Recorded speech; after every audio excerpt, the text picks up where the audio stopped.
So we'll continue on with our afternoon.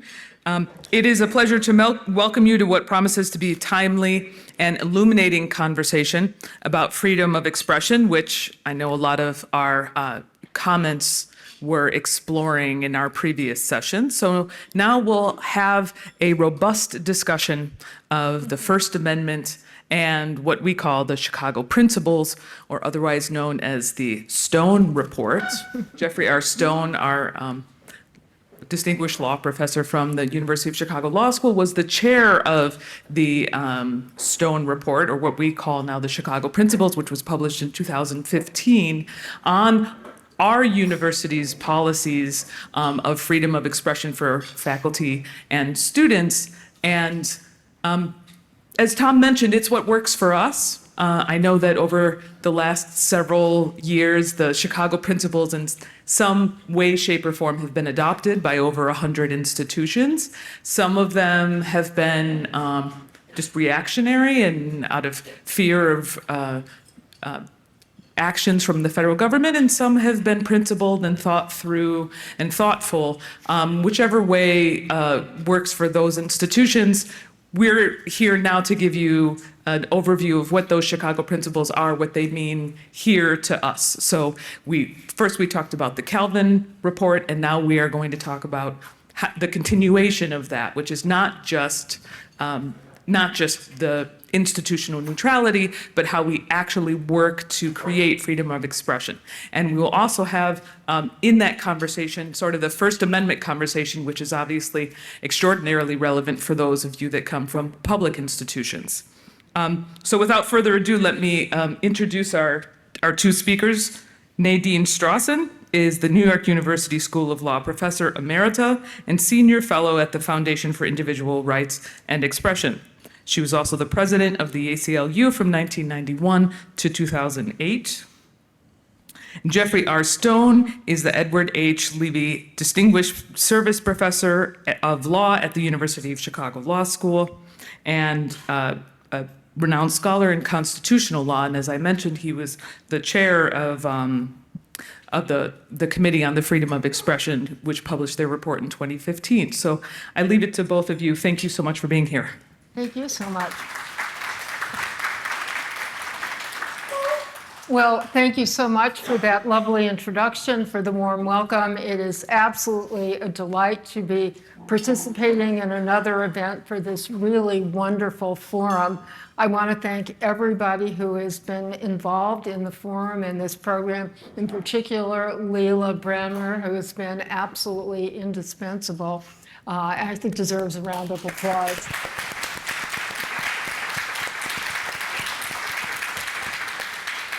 It's also an honor to share the podium with my longtime friend and colleague, Jeff Stone.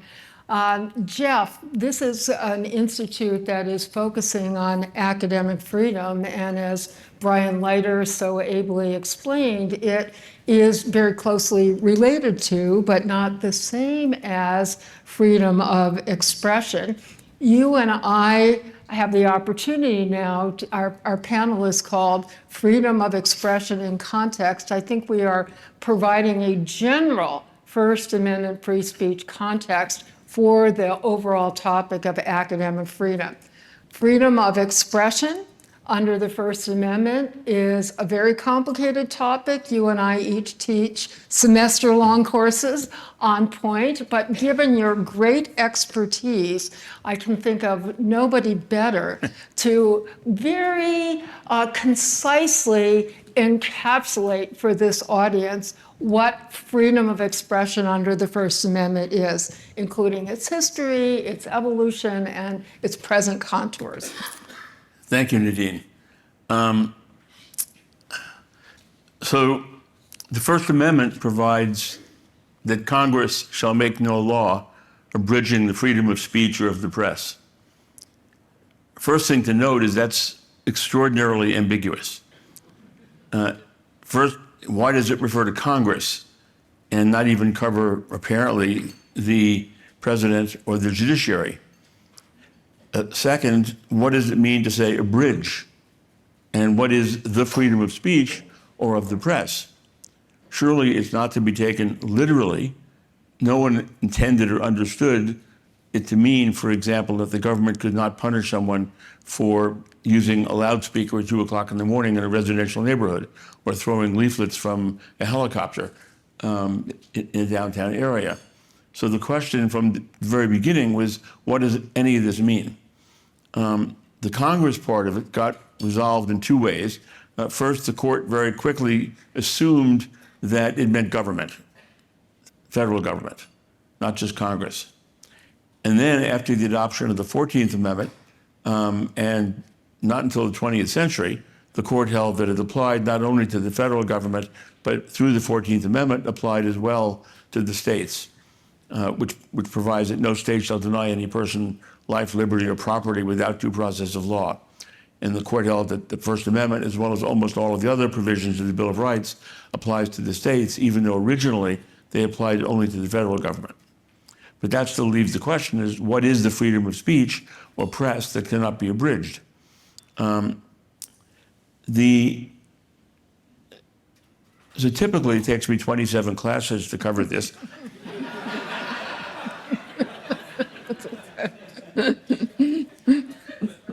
I'll try to be efficient. So the first thing worth noting is that the Supreme Court did not address the meaning of the First Amendment until World War I. Until then, it never had a case raising the question of what the First Amendment meant.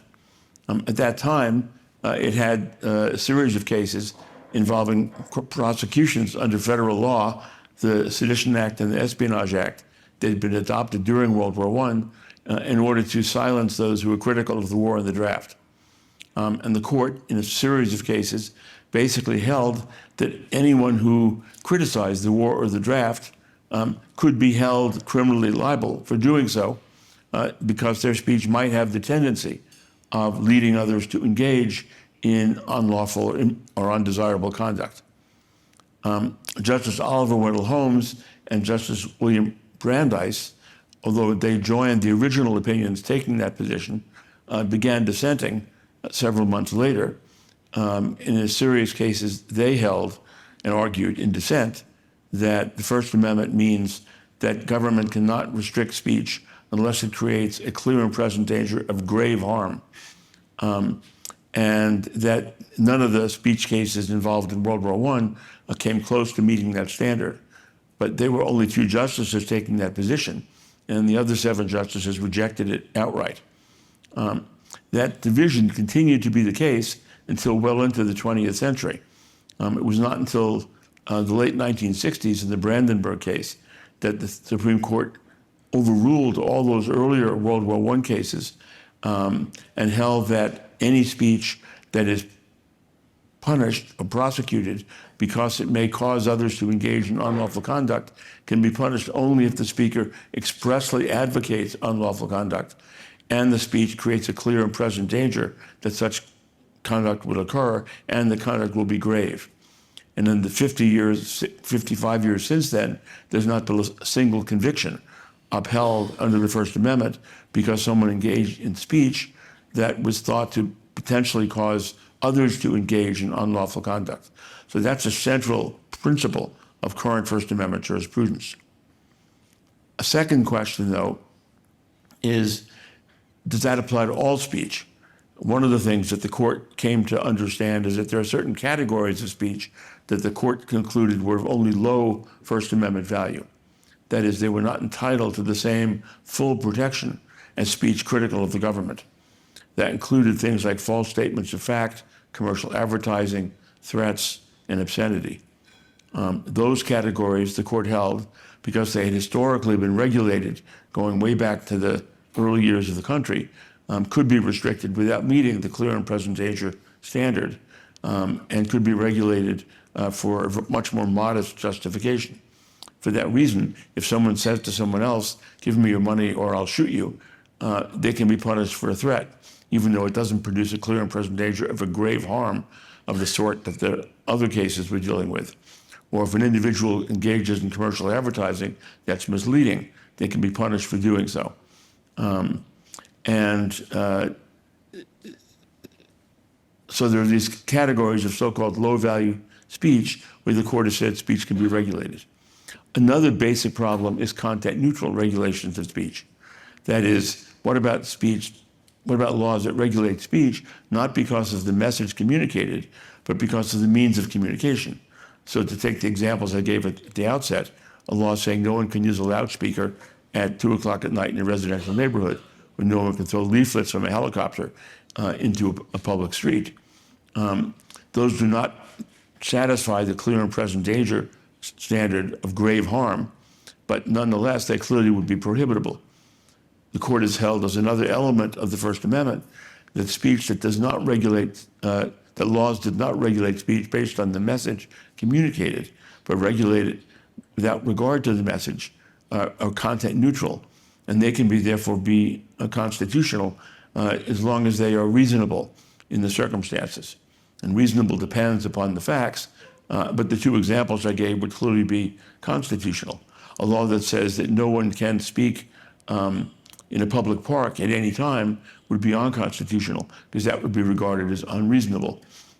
So that's another third basic element of First Amendment jurisprudence. One other element worth noting has to do with government speech. A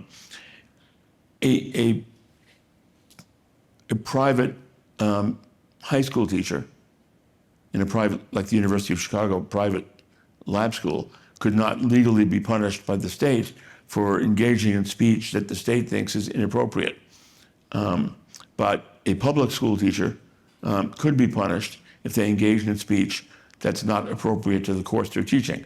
So if a high school history teacher instead teaches about biology in the class, she can be fired for not doing her job properly. Or a police officer who engaged in expressly racist speech in confronting a citizen on the street can be punished even though racist speech is generally regarded as protected under the First Amendment.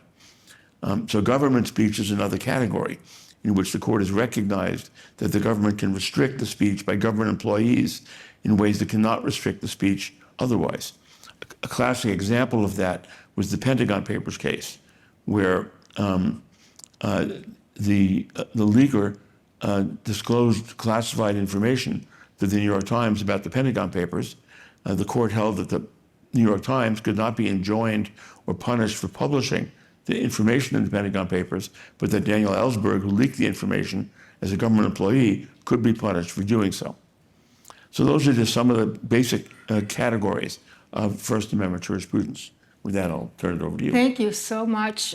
Professor, may I add one gloss? Also teaching this in 28 class sessions over a semester, but I think this is a point that you alluded to, but I think it really bears underscoring of all the important principles that Jeff laid out. The Supreme Court has repeatedly said in recent decades, which is, as Jeff stressed, for most of the life of the First Amendment, it was just words on a piece of paper. It did not exist in reality. The ACLU came into existence in the World War I era because 15,000 people were arrested and served time merely for peacefully expressing opposition to the war. Roll forward, as Jeff said, even into the 1960s. We didn't have meaningful free speech. Everybody knows that Martin Luther King wrote a historic letter from the Birmingham jail. What was his crime? What was he in jail for? It was for exercising what we now consider to be the most important form of free speech in our democratic republic, protesting peacefully government violation of constitutional rights.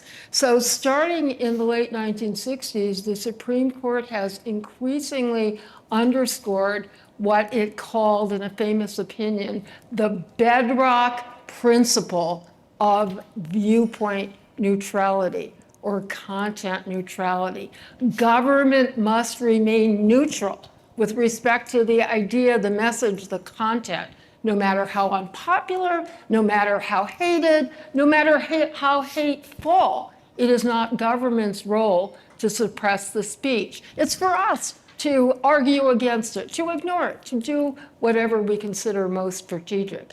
and all of the other categories of speech that may be punished, when you think about it, are consistent with that viewpoint neutrality principle. They are punishable not solely because of disagreement with the viewpoint, but because considered not just for the message alone, but in the overall factual circumstances, there is some specific demonstrable harm, such as intentional incitement of violence or cruelly threatening somebody and putting them in fear of bodily harm, misleading commercial speech, and so forth. And the other major example that Jeff gave is, of course, viewpoint neutral time, place, and manner regulations. So I think that overall theme, which really only started emerging in the second half of the 20th century, has really become extremely dominant across all of the justices on the court. These principles that we're talking about now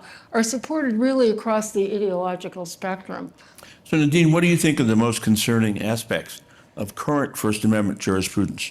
And what do you think will be the most challenging issues that we'll have to address in the future? Yeah. On the whole, I would give the Supreme Court very good grades. Oh, that's actually kind of interesting. What grade would you give the current Supreme Court on free speech? Just The current Supreme Court? yeah. I would give the Supreme Court. Yeah. I would give the Supreme Court from 1960s until the last 20 years an A plus. Yeah. A little bit less clear since then. And this is no grade inflation, by the way. I completely agree with that.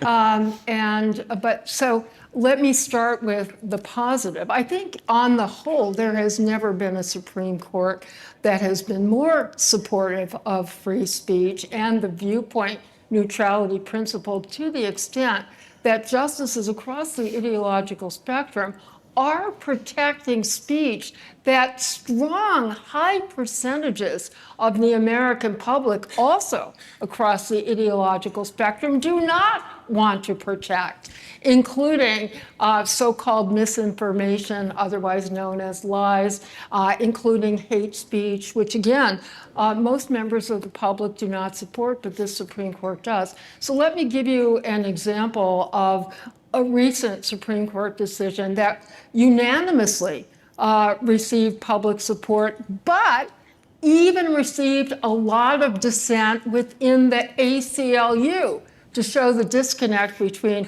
speech protective Supreme Court and less public support.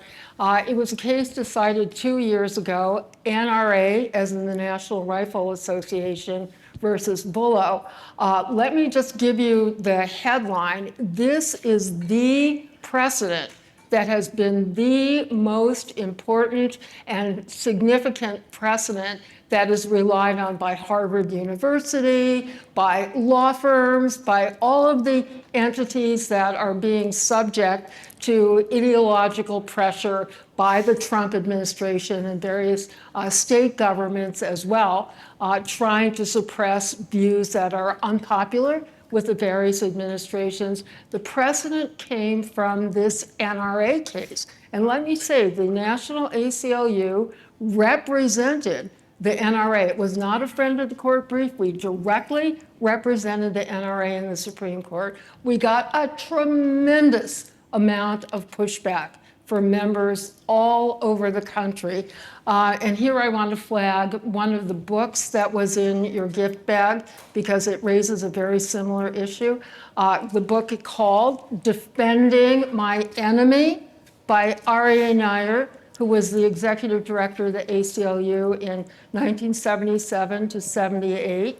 When we, in a case right around the corner from here, Skokie, Illinois, hands up if that sounds familiar, we came to the defense of a group of neo-Nazis to peacefully demonstrate in Skokie, Illinois, a town that had not only a large Jewish population, but many of them were Holocaust survivors. And there was a tremendous amount of pushback. An easy case in the courts of law, right? We went all the way to Supreme Court and won very easily because of the viewpoint neutrality principle. No matter how loathsome the viewpoint, that it's not a justification for suppressing it. But we lost 15% of our members. Something similar happened. We didn't get the mass resignation, but huge numbers of staff members as well as members of the ACLU said, how can you possibly be representing the NRA? Well, let me tell you what the principle was that was involved. It was a case against the Andrew Cuomo administration, gubernatorial administration in New York State, Democratic, very much in favor of gun control, very much opposed to the NRA, and a top official in the administration, Maria Volo, who had responsibility for regulating insurance and banking, basically pressured the financial services industry not to provide services to the NRA because of disagreement with their ideological positions. And when we got pushback from ACLU members, including staff members, the leadership pointed out, well, you know, if the Cuomo administration can do that to the NRA in New York, just think what the DeSantis administration can do to the ACLU or to Planned Parenthood. And sure enough, 9-0, the Supreme Court reaffirmed a very important principle that government may neither directly nor indirectly use its power to selectively punish institutions, organizations, associations, or individuals for that matter, because of disagreement with their viewpoints. So that was a high water mark.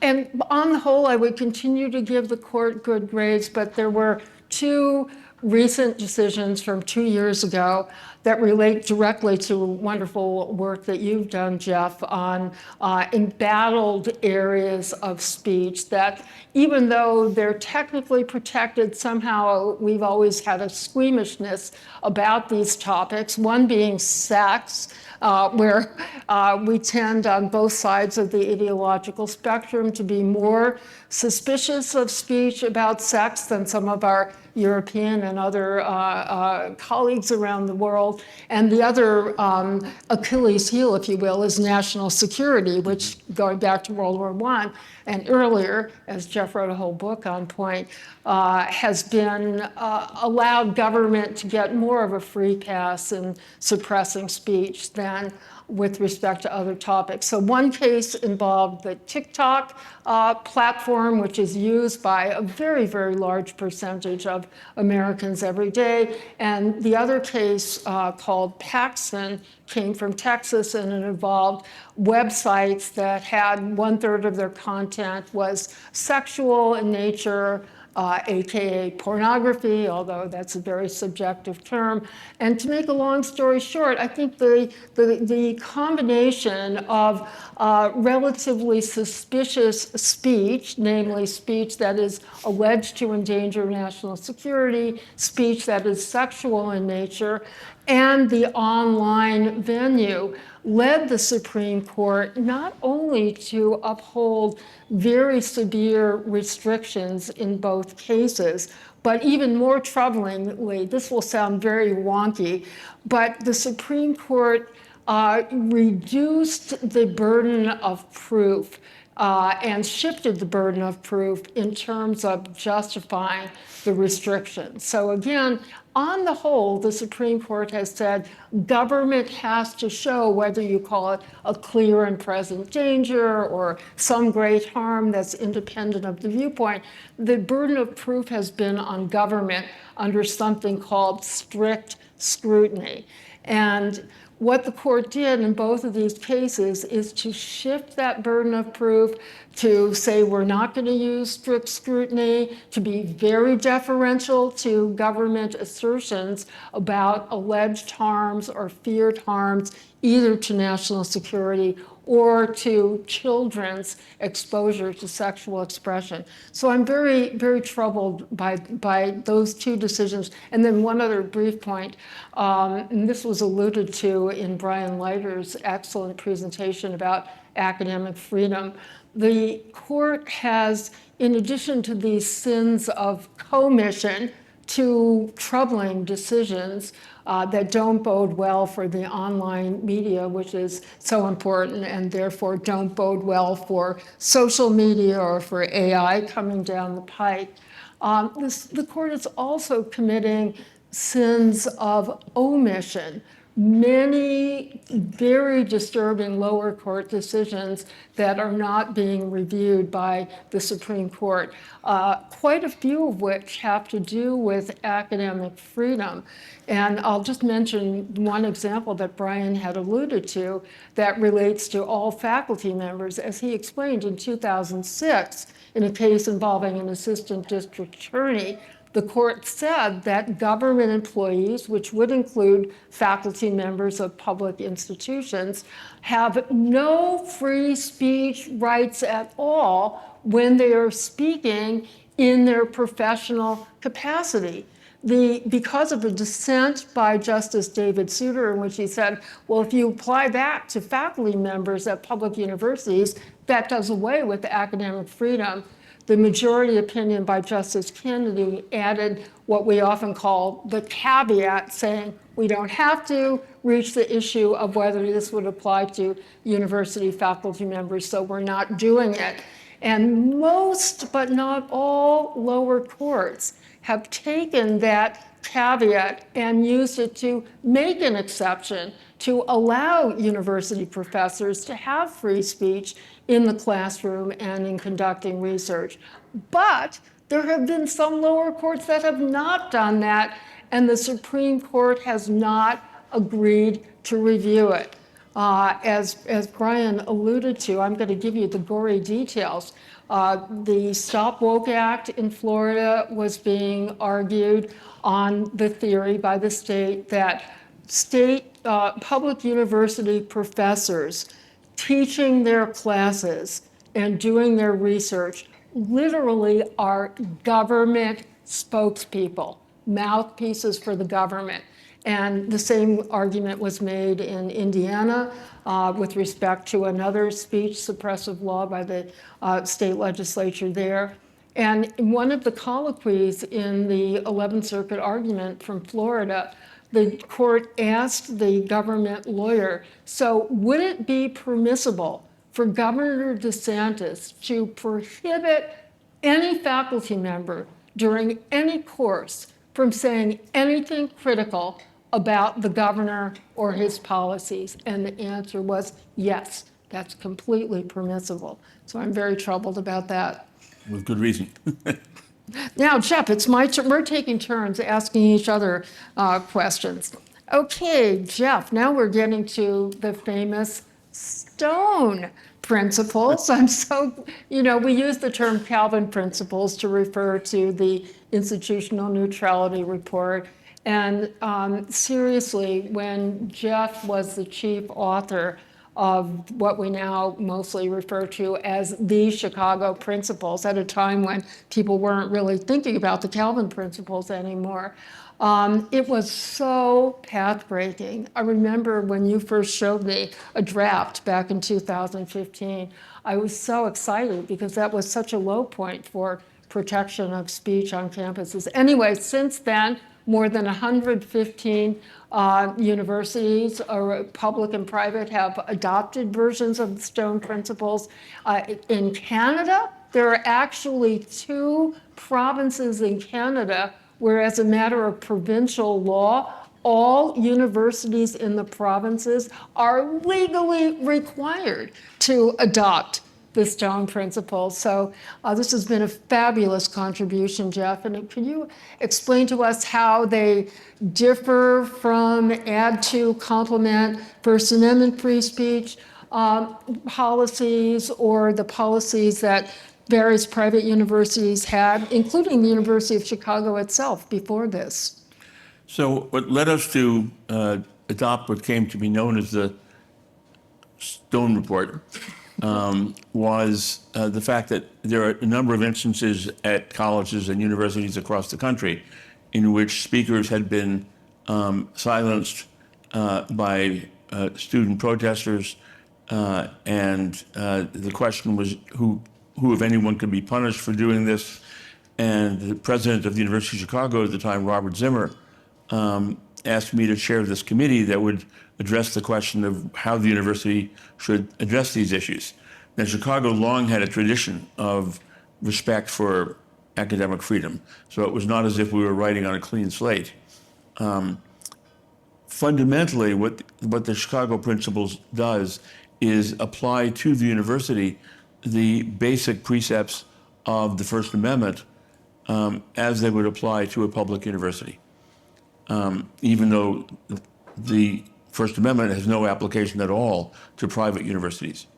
So basically, what it provides is the notion that it's essential at a university for faculty and students and others to be free to express their own views without any fear of censorship or punishment.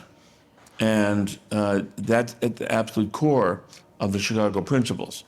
Now, that doesn't mean it's absolute any more than the First Amendment's absolute, as I noted at the outset. So there are exceptions, for example, for speech that would not be protected by the First Amendment.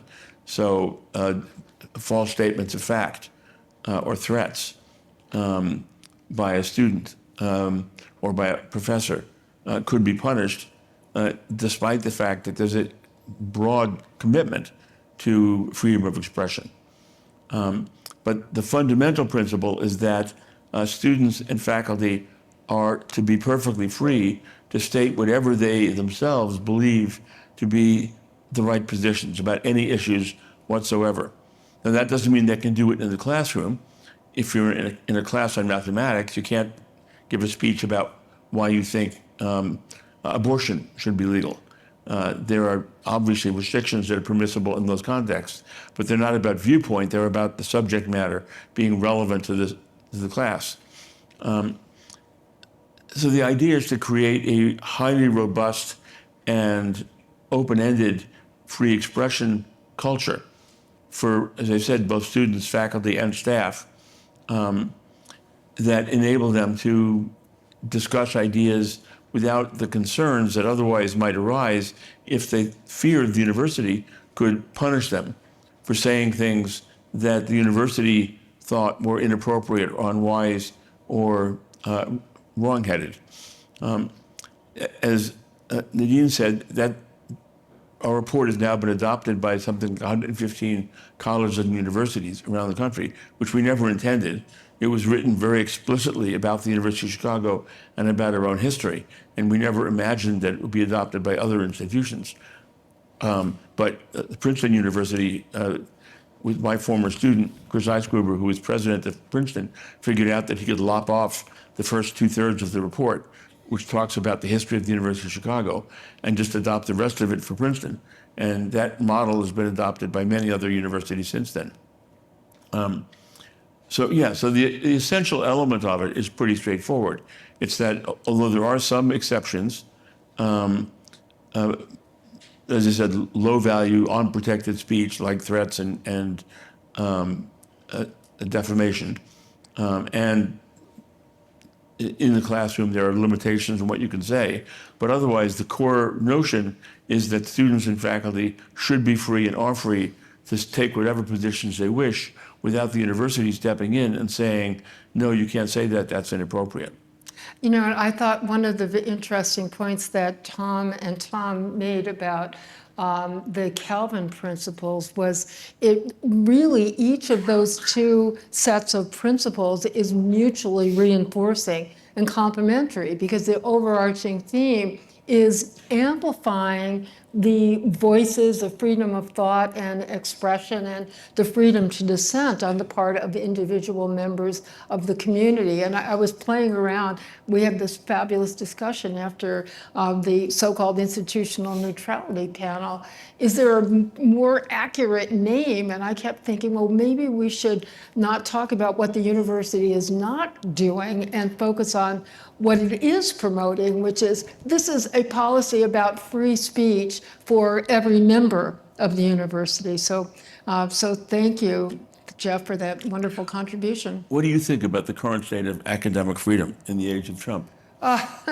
So, Academic Freedom in the Age of Trump happens to be the title of a forthcoming book co-edited by my great friend and colleague, Jeff Stone, and his longtime collaborator, Lee Bollinger, who recently stepped down as president of Columbia University, which did adopt a version of the Chicago Principles. And I wanted to ask you, Jeff, what prompted you and Lee you announced that you were doing that book about 2 months into the Trump 2 administration, I think.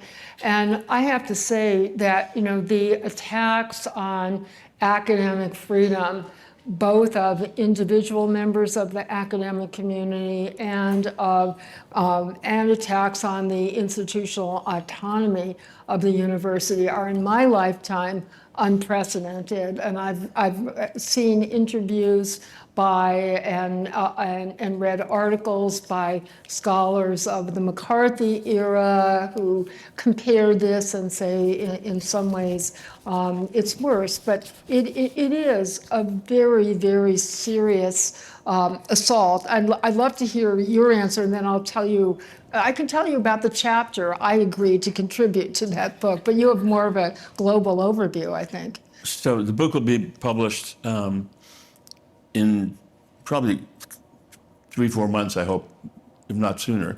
And it's a collection of essays by a very distinguished group of scholars, including Nadine.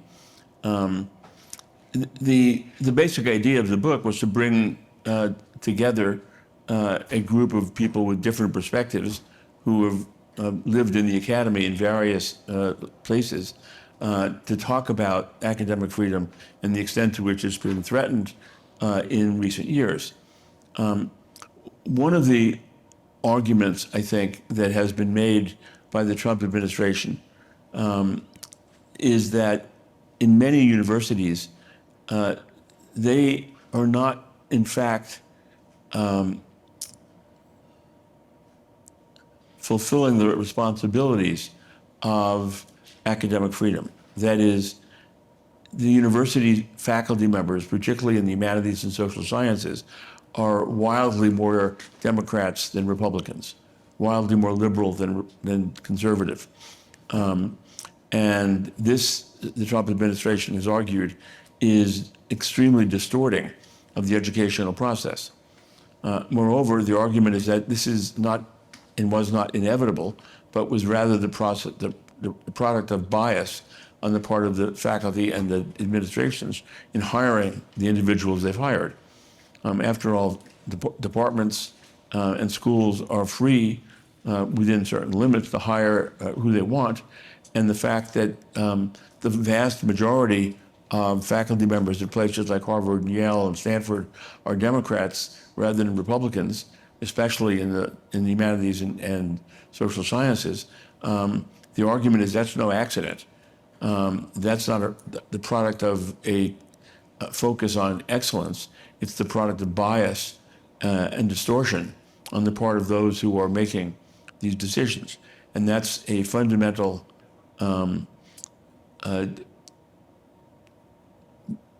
distortion of the responsibilities of academic freedom. That's the argument of the Trump administration.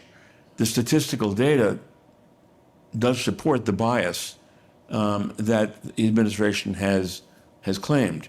And the question is, why is that the case? Well, assuming it is true that a very high percentage of humanities and social sciences professors at most top universities are identified as liberal rather than conservative, or Democrats rather than Republicans, why is that true? Well, one possibility, which the Trump administration argues, is because the faculty are simply biased, that they are simply reappointing themselves over and over again and refusing to allow people to join their departments or their schools who hold different perspectives. Another possibility is the fact that liberals are more inclined to be academics than conservatives. Conservatives are more inclined to go into business and to go into professions in which they're going to earn more money. whereas liberals are more likely to go into academia. So even if one assumes that there's a relatively equal division among conservatives and liberals, among very smart people graduating to the top of their institutions, one argument is that the reason for this distortion is not because of any hiring prejudice, but because the practical reality is that it's liberals rather than conservatives who are wanting to be academics. Even if that's the case, however, it does raise the question of, is it consistent with the values of the academy to have history departments and English departments and the like that are highly disproportionately liberals rather than conservatives, if that's not in fact the product of the best ideas. A third possible explanation is that liberal ideas are simply better than conservative ideas, and that neutral people who are experts, at least in those fields, maybe not in economics, maybe not in some of the sciences, but in many of those fields will say that liberal views are better than conservative views at this moment. It's not that they're always better historically, but at this moment, what we regard as liberal views are better academically than conservative views, and therefore a neutral judgment would lead to hiring a higher percentage of liberal than conservative faculty members. So one of the questions is, what's the cause of this, quote, distortion? And to what extent should we be concerned about it? I would say that for many of us, speaking for myself personally, but also many who have been involved with this wonderful forum for freedom of inquiry and expression, have been concerned about lack of ideological diversity, if not only in terms of beliefs of faculty members, but in terms of discussion on campus, where survey after survey after survey shows that there is enormous self-censorship of a negative sort. I say of a negative sort because there's positive self-censorship when we try to use civil language, when we try to use professional language and so forth. But when we are suppressing viewpoints or avoiding talking about entire topics because of fear of retribution from our colleagues and from our peers, that has been a real problem. There's a whole organization called the Heterodox Academy that was founded about 10 years ago to deal with this issue. So many of us agree about some of the problems and yet radically object to the means that are used by the Trump administration to alter what it sees as the problems. And let me just quote one of my colleagues, a history of education professor at the University of Pennsylvania, Jonathan Zimmerman. He's a very prolific columnist and author. Some of you may have read what he's written. But after the Trump crackdown started, using the enormous pressure of funding and defunding and visas and deportations and basically every possible tool that could be used to pressure universities, with a couple universities being singled out for especially harsh punishment. Jonathan, I thought, said it very well when he said, some of us love universities and we seek to reform them. Others hate universities and seek to destroy them. And I want to emphasize that the complaints about some of the heavy-handed methods are shared across the ideological spectrum by lawyers and constitutional law professors and judges, because the courts are actually striking down many of these repressive measures, including judges who were appointed by Donald Trump himself, relying on that NRA precedent that I referred to earlier. Well, the chapter, Jeff has so kindly invited me to contribute to quite a few of his books, and I've always said no, right? But speaking is my main medium, not writing. But at this one, I said yes instantaneously, I think, which is a reflection of how unprecedentedly serious I see this problem. And I decided to write about the major, I'll say it clearly, pretext that is being invoked by the administration. And before this administration, in fairness, it started under Biden and has antecedents going back to Obama, of the very laudable goal of enforcing anti-discrimination requirements on universities, in this case under Title VI of the 1964 Civil Rights Act, which requires that any university that receives government funding, which is basically any university in the country, as one of the conditions on the funding, must comply with Title VI, which has been construed to outlaw discrimination, among other reasons, based on being Jewish or being a Zionist or being Israeli or being Arab or being Muslim or being Palestinian.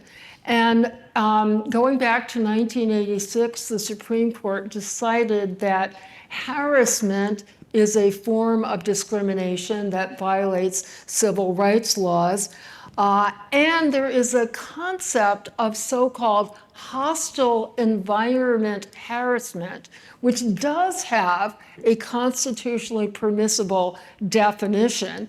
But that definition has been widely expanded, made very vague and overbroad to extend to, and I say by the Trump administration, but also by many campuses, as including expression that makes students of the various identities uncomfortable or offended. And I don't mean to at all minimize the enormous psychic and other pain that can be inflicted by speech that is perceived as hateful or incendiary.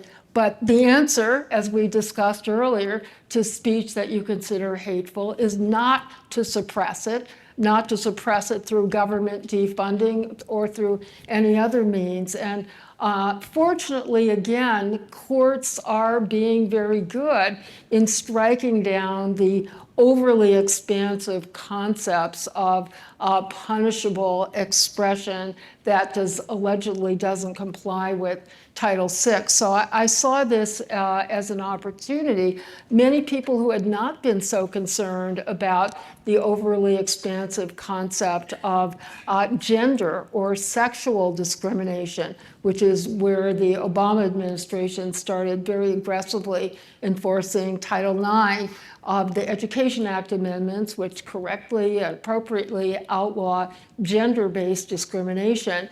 Unfortunately, there was an overly expansive interpretation of hostile environment sexual harassment as literally including any conduct, including verbal conduct, in other words, expression, that makes anybody uncomfortable on the basis of sex or gender. And that, unfortunately, has been used to suppress, wide-ranging expression, whether it's pro-trans rights or, pro-sex workers or reproductive freedom and so forth. So hopefully we will learn in correcting the overreaches of the Trump administration to recognize the antecedents and make sure that whoever succeeds the Trump administration also doesn't overly flex government enforcement powers in the name of discrimination that is really not doing anything meaningful for promoting equality and inclusivity on campus, but is also suppressing free speech.